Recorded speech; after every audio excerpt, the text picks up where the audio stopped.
یوم الظلہ کا آیا تھا، ایک مرتبہ بہت تیز دھوپ پڑی، سخت ہوائیں چلی، لوگ بلبلا گئے، اپنے گھروں سے باہر نکلے اور درختوں کے سائے میں بھی ان کو سکون نہ ملا، تو اللہ تبارک و تعالیٰ نے اس کے بعد بادلوں کا سایہ بھیجا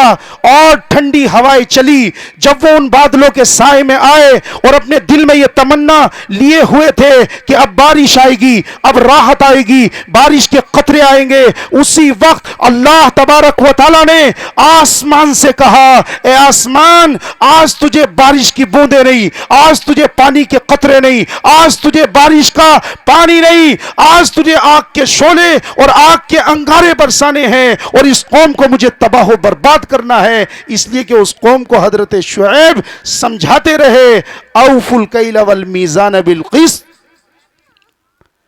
کہ ناپ تول میں کمی نہ کرو، لیکن وہ قوم باز نہیں آئی۔ بتاؤ آج ہم ناپ تول میں کمی کر رہے ہیں نہیں؟ دودھ میں پانی ملا رہے ہیں نہیں؟ جھوٹ پر مبنی تجارت ہو رہی ہے یا نہیں؟ فراڈ ایک دوسرے کے ساتھ ہو رہا ہے یا نہیں؟ جبکہ آپ اور میں، ہم اللہ تبارک و تعالیٰ کی وہ امت ہیں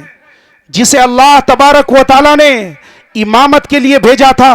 ساری انسانیت کی قیادت کے لیے بھیجا تھا، اور جس کو کرنے کے لیے، جس کی ادائیگی کے لیے اللہ تبارک و تعالیٰ نے ہمیں قرآن جیسی کتاب دی تھی، اور اس کی تفسیریں موجود تھی، اور اس پر عمل کرنے والی صحابہ کی زندگی موجود تھی، اور محدثین کی لکھی کتابیں حدیث کی موجود تھی، لیکن آج ہم ہیں کہ ان کتابوں کو پڑھنا تو دور، اس کے مطابق عمل کرنے کے لیے بھی تیار نہیں۔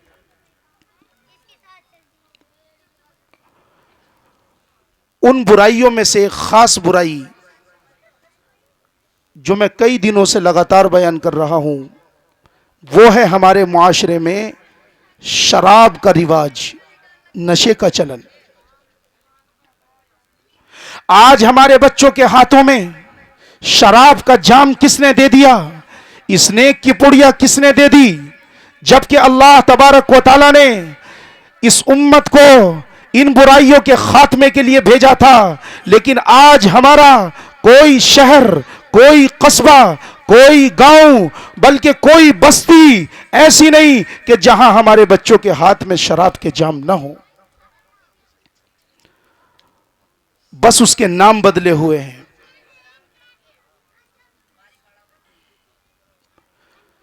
جبکہ اسی طرح کا ایک معاشرہ آج سے 1450 برس پہلے بھی تھا، جس معاشرے میں شراب پی بھی جاتی تھی،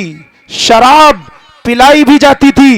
شراب بنائی بھی جاتی تھی، شراب نچوڑی بھی جاتی تھی۔ آج کا شرابی تو 10 یا 20 قسم کی شراب پیتا ہوگا، وہ 250 قسم کی شراب پیا کرتے تھے، اور کوئی محفل، کوئی مجلس ان کی ایسی نہیں ہوتی جو شراب کے جام اس میں اچھالے نہ جائیں۔ لیکن جب سرزمین عرب پر قرآن اترا، اور قرآن کا یہ فرمان اترا جس میں اللہ تبارک و تعالیٰ نے یہ کہا، انما الخمر والمیسر والانصاب والازلام رجس من عمل الشیطان فاجتنبوہ، کہ یہ شراب، یہ سٹا، یہ ترکش کے تیر اور یہ ساری کے سارے کام جو تم کرتے ہو، یہ شیطان کی گندگیاں ہیں، شیطان کی ناپاکی ہے، چھوڑ دو اسے، بچ جاؤ اس سے۔ تو جس کے ہاتھ میں شراب کا جام تھا، اتنا سننا تھا، اس نے شراب کا جام پھینک دیا۔ جس کے منہ میں شراب تھی اس نے کلی کا ڈالی،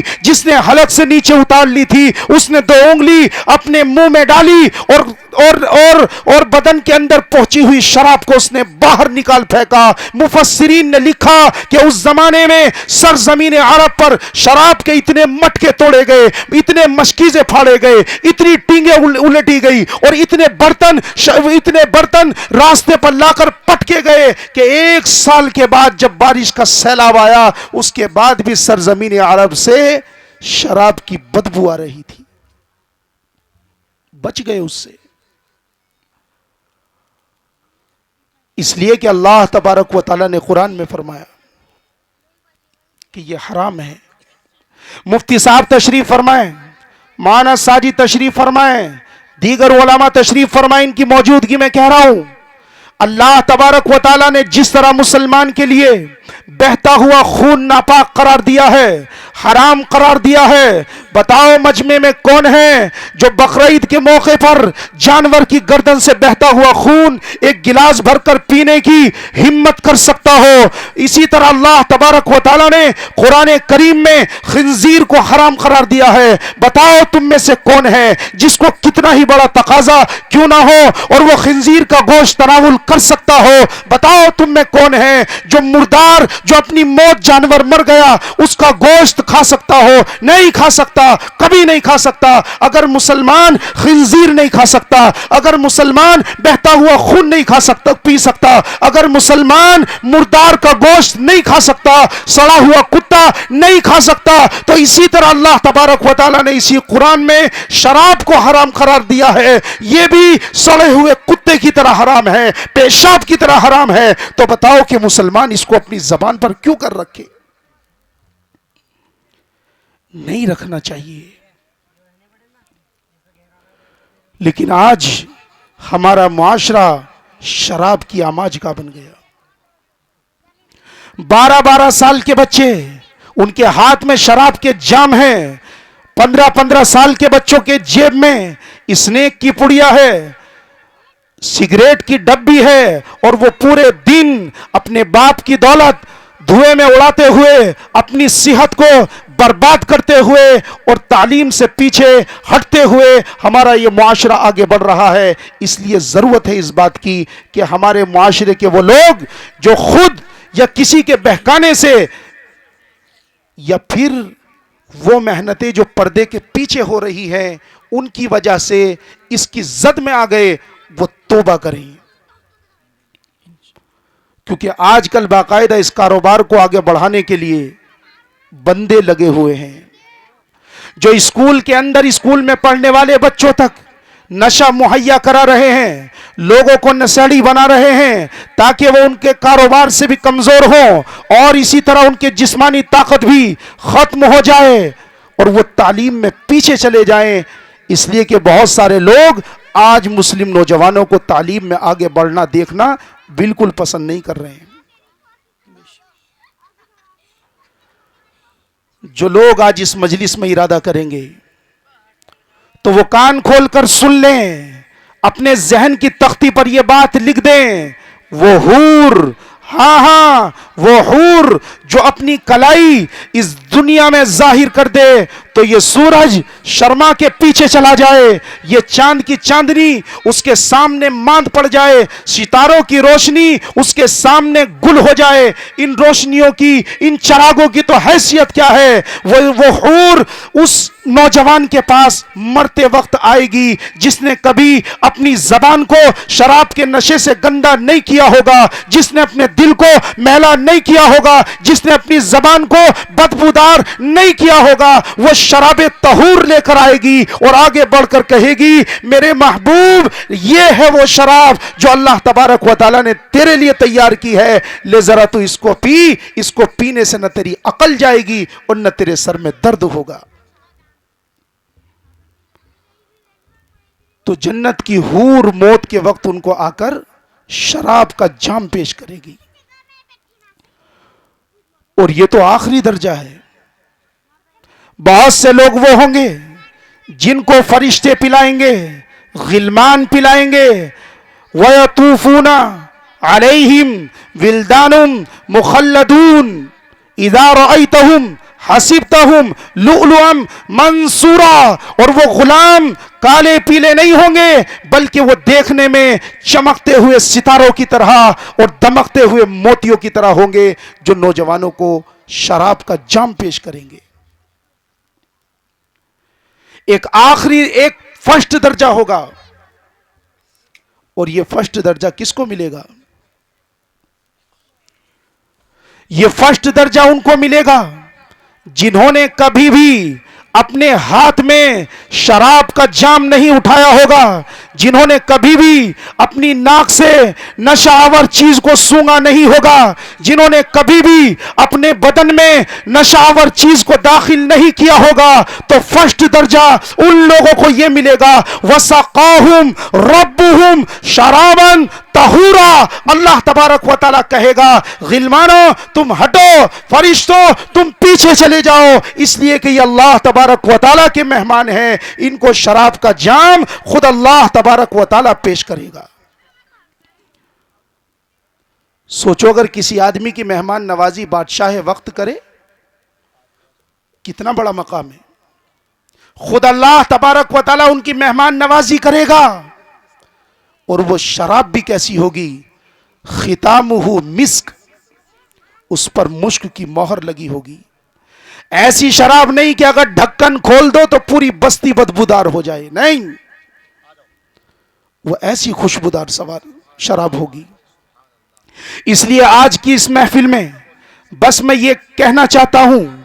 آج کی اس محفل میں بس یہ آپ کو بتانا چاہتا ہوں، میں نے بات بھی یہیں سے شروع کی اور یہیں پر ختم کرنا چاہتا ہوں کہ آج یہ علماء مولانا سعد صاحب تشریف فرما ہو چکے ہیں، اور ان سے پہلے بھی جو علماء یہاں پر تشریف رکھتے ہیں، نوجوانوں یہ بس آپ سے یہ چاہتے ہیں کہ آپ کے ہاتھ میں شراب کا جام نہ ہو، آپ کی جیب میں سگریٹ کی ڈبی نہ ہو، آپ کے ہاتھ میں قلم ہو، آپ کی جیب میں آپ کی پاکٹ میں ڈائری ہو، آپ کی انگلیوں میں قلم ہو جس سے آپ اپنی تقدیر لکھ رہے ہو۔ آپ کبھی تھانے میں جاؤ تو وہاں ان پڑھ نہ کہلاؤ، آپ کبھی بینک میں جاؤ تو وہاں جاہل نہ کہلاؤ، آپ کبھی ڈی ایم آفس میں جاؤ تو وہاں ناخواندہ نہ کہلاؤ، بلکہ تمہیں عربی زبان بھی آتی ہو، اس لیے کہ وہ اللہ کی زبان ہے، وہ محمد کی زبان ہے، وہ حضرت آدم کی زبان ہے، وہ حضرت جبریل کی زبان ہے، وہ قبر میں تیری زبان ہے، وہ حشر میں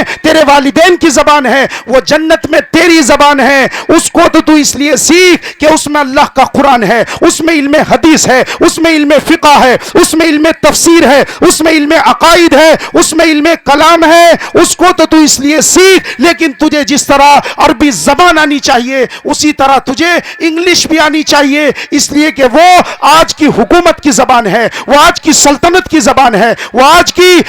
کی غالب قوموں کی زبان ہے۔ اگر تجھے آج کے دور میں انگلش نہیں آئے گی تو تجھے ذلیل و خوار اور سر جھکا کر کے رہنا پڑے گا۔ اللہ اس لیے ارادہ کرو کہ اب تک جو غلطی ہوئی سو ہوئی، لیکن ہم اس گندگی سے اپنے آپ کو بچائیں گے۔ کرتے ہیں ارادہ کرو، اور آپ اللہ تبارک و تعالیٰ کے دست قدرت سے شراب کے جام کے متلاشی ہو جاؤ، جو اللہ تبارک و تعالیٰ جام پیش فرمائیں گے ان لوگوں کو اور ان نوجوانوں کو کہ جنہوں نے شراب سے اپنے دل کو، اپنے دماغ کو، اپنی زبان کو گندا نہیں کیا۔ دوسری چھوٹی سی درخواست یہ کرنی ہے، حضرت آ چکے ہیں، حضرت کے سامنے وقت لینا اگرچہ جسارت ہے، لیکن میں 5 منٹ بس۔ دوسرا مسئلہ یہ ہے، میں نے خطبے میں بھی آیت پڑھی تھی، یا ایھا الذین آمنوا اتقوا اللہ وذروا ما بقی من الربا ان کنتم مؤمنین۔ اے ایمان والو، سود سے بچ جاؤ، بیاج سے اپنے آپ کو بچا لو۔ اب سے چند سال پہلے تو صرف مرد اس مصیبت کے جال میں پھنسے ہوئے تھے، لیکن آج سموہ لون کے نام پر ہماری بیویاں، ہماری بیٹیاں، ہماری بچیاں اس جال کے اندر سنیوجت طریقے سے پھنسائی جا رہی ہیں، اور صرف نظر ان کے مال پر نہیں ہے، نوجوانوں سنو، ان کی عزتوں پر بھی ہے، ان کی عفت پر بھی ہے، پاک دامنی پر بھی ہے۔ اس لیے اس جال سے اپنے آپ کو بچا لو، اس لیے کہ وہ لوگ جو آپ کی بیویوں کو 30 ہزار کی قسط دے کر جا رہے ہیں وہ آپ کے خیر خواہ نہیں ہے، وہ آپ کے ہمدرد نہیں ہے، وہ دشمن ہیں آپ کے مال کے، آپ کی گاڑی کمائی کے اور آپ کی بیویوں کی عزتوں کے، اس لیے کہ اللہ تبارک و تعالی یہ قرآن میں اعلان کر چکا ہے یمحق اللہ الربا ویربی الصدقات، کہ اللہ تبارک و تعالی سود کو گھٹاتا ہے، گھٹائے گا، اور اللہ تبارک و تعالی صدقات کو بڑھاتا ہے اور بڑھاتا رہے گا۔ بے شک اللہ تبارک و تعالی نے کہا فَإِن لَمْ تَفْعَلُوا، کہ اگر تم نے اپنے آپ کو بیاج سے نہیں بچایا،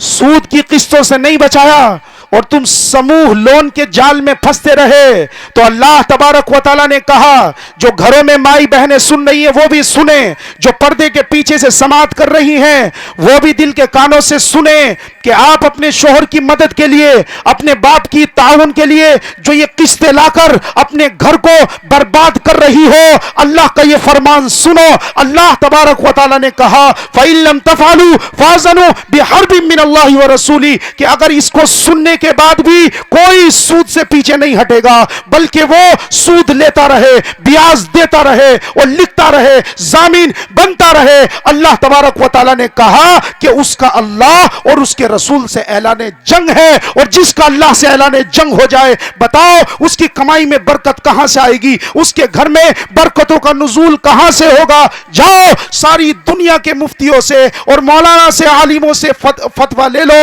اور یہ بات معلوم کر لو، تعویذ اپنے گلے میں لٹکا لو، وظیفے پڑھ لو، جب تک تمہارے گھر میں سود کا پیسہ استعمال ہو رہا ہے یا ہوتا رہے گا، برکتیں گھر کا دروازہ دیکھ نہیں پائیں گی۔ بے شک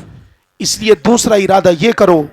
کہ اب تک جو لے چکے ہر دن اللہ سے اس پر توبہ کرو، استغفار کرو، اور یہ سمجھو کہ ہم اللہ تبارک و تعالیٰ سے برسرے پیکار ہیں،